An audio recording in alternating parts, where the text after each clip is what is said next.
Assalamualaikum warahmatullahi wabarakatuh. Kami dari kelompok 6 ingin menjelaskan tentang diagram UML yang bernama toko online. Di sini kami akan perkenalkan diri.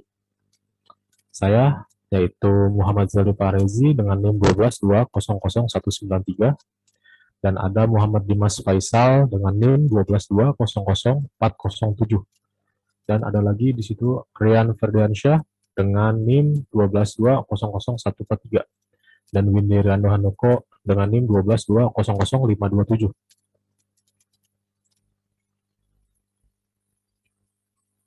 Apa itu UML? UML atau Unified Modeling Languages adalah suatu metode dalam permodelan secara visual yang digunakan sebagai sarana perancangan sebuah sistem berorientasi objek. Awal mulanya, UML diciptakan oleh Object Management Group dengan versi awal 1.0 pada bulan Januari tahun 1997. UML juga dapat didefinisikan sebagai suatu bahasa standar visualisasi, perancangan, dan pendokumentasian sistem, atau dikenal juga sebagai bahasa penulis. UML diharapkan mampu mempermudah pengembangan piranti lunak atau RPA, serta memenuhi sebuah kebutuhan pengguna dengan efektif, lengkap, dan tepat. Hal itu termasuk faktor-faktor scalability, robustness, security, dan sebagainya. Tujuan dan fungsi UML dapat memberikan bahasa pemodelan visual atau gambar kepada para pengguna dari berbagai macam pemrograman maupun proses umum rekayasa, menyatukan informasi-informasi terbaik yang ada dalam pemodelan, memberikan suatu gambaran model atau sebagai bahasa pemodelan visual yang ekspresif dalam pengembangan sistem. Lalu tidak hanya menggambarkan model sistem software saja, namun dapat memodelkan sistem berorientasi objek, mempermudah pengguna untuk membaca suatu sistem, berguna sebagai blueprint. Jelas ini nantinya menjelaskan informasi yang lebih detail dalam perancangan berupa coding suatu program. Analisis kebutuhan adalah kebutuhan yang diperlukan dalam perancangan sistem yang dirancang oleh penulis. Analisa kebutuhan ini diperlukan dalam merancang sistem dan kebutuhan pengguna sistem. Nah, di sini ada kebutuhan pengguna dan kebutuhan sistem. Yang pertama, kebutuhan pengguna. Ada penjual. Penjual dapat melakukan login, lalu penjual dapat membuat produk baru, mengedit, dan menghapus produk. Penjual dapat melakukan cetak pesanan, lalu penjual dapat melakukan logo juga. Pembeli bisa melakukan login, lalu pembeli juga dapat memilih produk, pembeli dapat melakukan pembayaran produk, dan juga pembeli dapat melakukan logout. Lalu kebutuhan sistem menampilkan halaman login yang dapat diakses oleh penjual dan pembeli dengan menggunakan username dan password. Sistem menampilkan halaman utama, dan sistem menampilkan halaman daftar produk.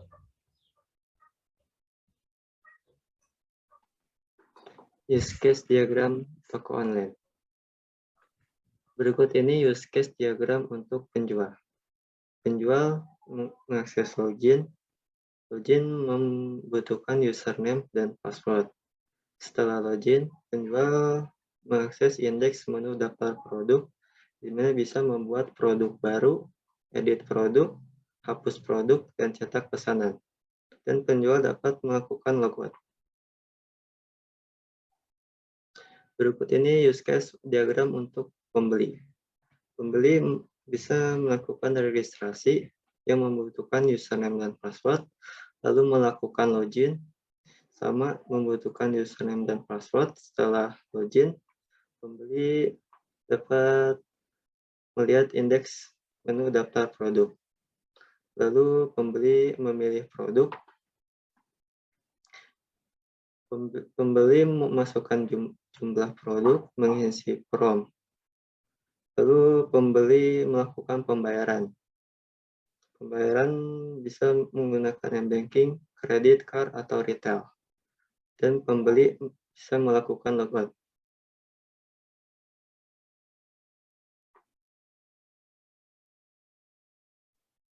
Activity diagram toko online. Nah, di sini ada activity penjual, itu membuat produk baru. Nah, di sini penjual melakukan login terlebih dahulu. Nah, setelah itu sistem menampilkan halaman login. Penjual input user dan password, dan di sini apakah sudah benar username dan passwordnya? Jika sudah benar, sistem akan menampilkan halaman utama. Jika belum benar, penjual akan dikembalikan untuk input user dan password lagi. Nah, setelah menampilkan halaman utama, penjual memilih menu daftar produk, dan sistem menampilkan halaman menu daftar produk, dan penjual membuat produk baru, menampilkan pesan produk berhasil, dan sistem menampilkan pesan produk berhasil ditambahkan. Setelah itu, penjual juga bisa logout.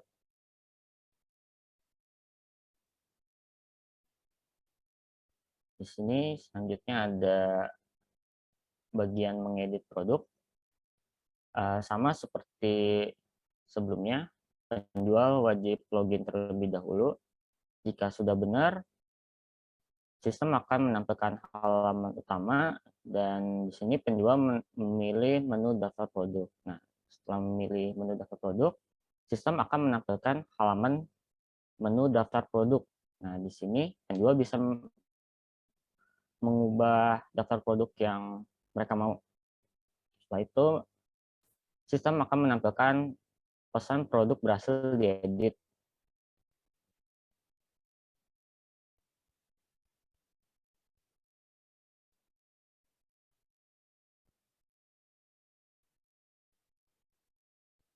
Baik, di sini ada selanjutnya ada bagian activity diagram menghapus produk dari penjual.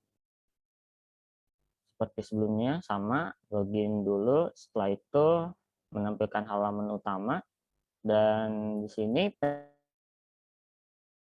nah di daftar produk, sistem akan menampilkan halaman menu daftar produk, dan di sini penjual bisa menghapus produk yang mereka pilih, ataupun ada yang salah atau semacamnya. Nah, di sini sistem akan memberi semacam apakah yakin produk ini akan dihapus? Jika tidak, dia akan kembali lagi. Jika ya, sistem akan menampilkan pesan produk berhasil dihapus.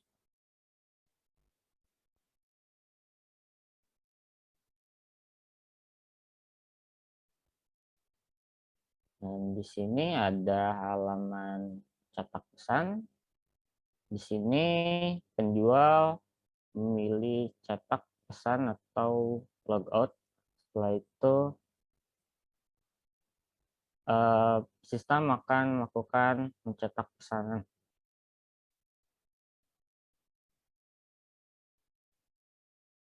Dan di sini ada diagram activity pembeli. Dan di sini pembeli pertama membuka aplikasi atau website. Setelah itu sistem akan menampilkan halaman utama. Dan di sini pembeli memilih halaman utama, dan habis itu menampilkan halaman produk. Nah, di sini dari halaman produk, pembeli itu bisa menginputkan jumlah, mengisi form, itu seperti mengisi alamat, nama, email, dan lain-lain. Setelah itu, pembeli bisa melakukan pembayaran. Setelah itu, akan ditanya oleh sistem, sudah login belum? Nah, jika belum, sistem akan menampilkan halaman login. Setelah itu, user melakukan login, menginputkan username dan password. Di sini, sistem menanya lagi, apakah sudah benar username dan passwordnya? Bila tidak, dia akan sistem akan meminta user untuk mengisi ulang username dan password. Jika benar, sistem akan melakukan proses pemesanan. Dan dari sini, dari sebelumnya yang sudah login, nah jika itu sudah login terlebih dahulu, dia akan langsung masuk ke prosesnya.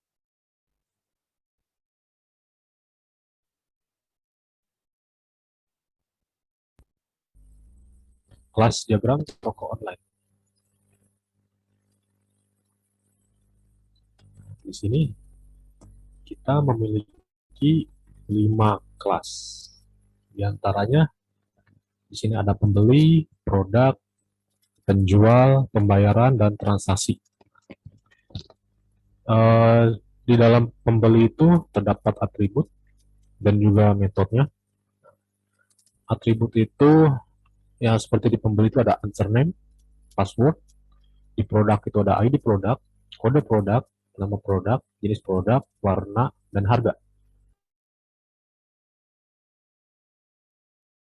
Di pembayaran ada ID pembayaran, tanggal pembayaran, kode pembayaran, harga, total harga. Dan di transaksi ada ID transaksi, tanggal, kode, nama produk. Ada harga, ada jumlah, total harga, ada input. Nah, di sini terdapat juga metode yang di dalam pembeli, yaitu memasukkan jumlah, mengisi form, memasukkan pembayaran. Di produk ada input, hapus, edit. Di penjual ada menu daftar produk, buat produk baru, edit produk, hapus produk, cetak pesanan. Di pembayaran ada lihat pembayaran, batal pembayaran. Dan di transaksi juga ada input dan hapus. Di sini tuh pembeli mempunyai relasi ke transaksi. Di situ kenapa satu, dan juga ada satu titik bintang. Di situ tuh satu titik bintang itu diartikan sebagai satu atau lebih. Jadi pembeli itu dapat melakukan transaksi, satu pembeli dapat melakukan transaksi lebih dari satu. Ya, lebih dari satu. Dan lebih transaksi banyak hanya bisa dilakukan oleh satu pembeli. Dan di sini transaksi juga mempunyai relasi ke produk. Bahwa satu atau lebih produk hanya bisa dilakukan oleh satu transaksi. Dan satu transaksi hanya bisa dilakukan oleh satu atau lebih dari produk. Di sini transaksi juga ada relasi ke pembayaran. Satu pembayaran itu hanya bisa dilakukan satu atau lebih transaksi. Dan juga transaksi, satu atau lebih transaksi bisa dilakukan oleh satu pembayaran. Pembeli juga punya relasi ke pembayaran. Nah, di sini tuh satu pembeli hanya bisa satu atau lebih melakukan pembayaran, dan pembayaran, banyaknya pembayaran bisa dilakukan oleh satu pembeli saja. Dan terakhir di sini ada penjual mempunyai relasi ke transaksi, yaitu satu atau lebih penjual, maaf, maksudnya satu penjual dapat melakukan satu atau lebih transaksi, tetapi satu atau lebih transaksi hanya bisa dilakukan dengan satu penjual. Oke.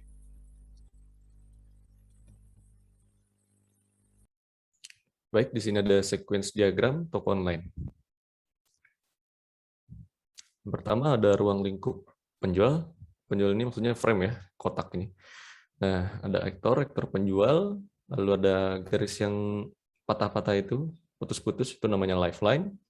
Yang kotak kuning namanya execution occurrer. Oke, dari penjual di sini dilakukan login. Yang pertama login, dimasukkan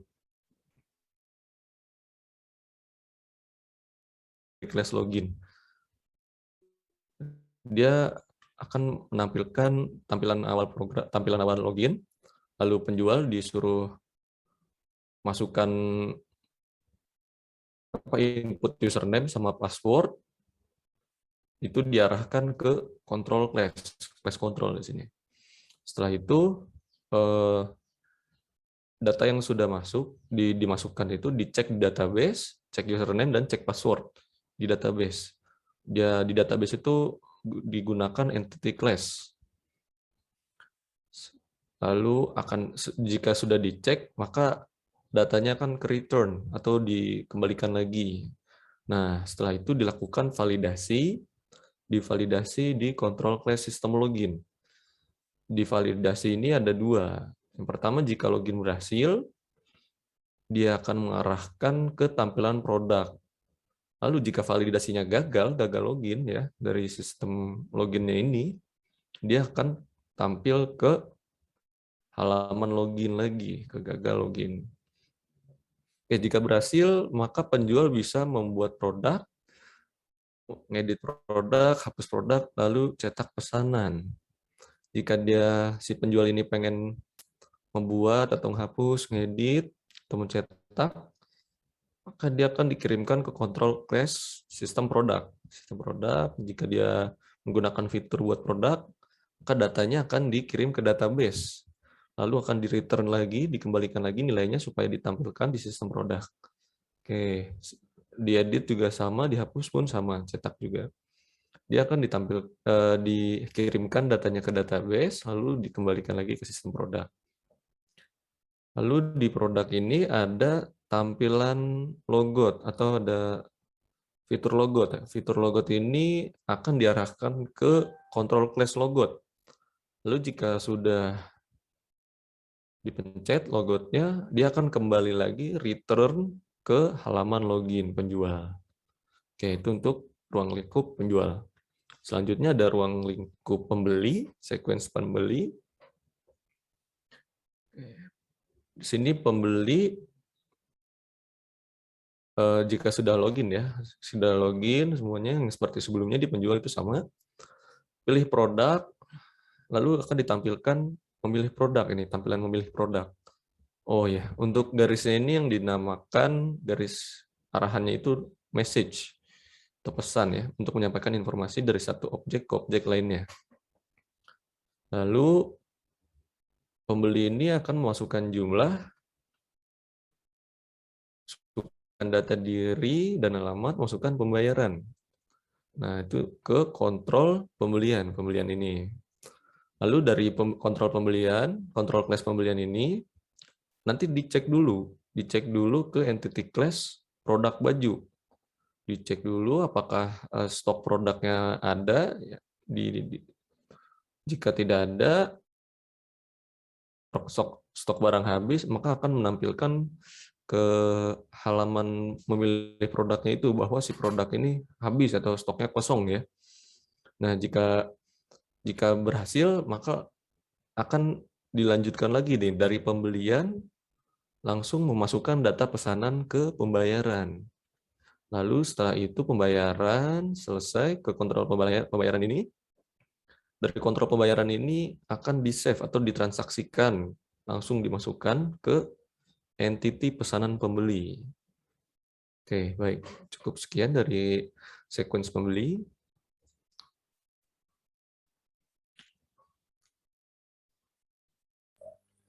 Oke. Terima kasih. Semoga bermanfaat dari presentasi kami. Mohon maaf jika ada kesalahan kata. Wassalamualaikum warahmatullahi wabarakatuh.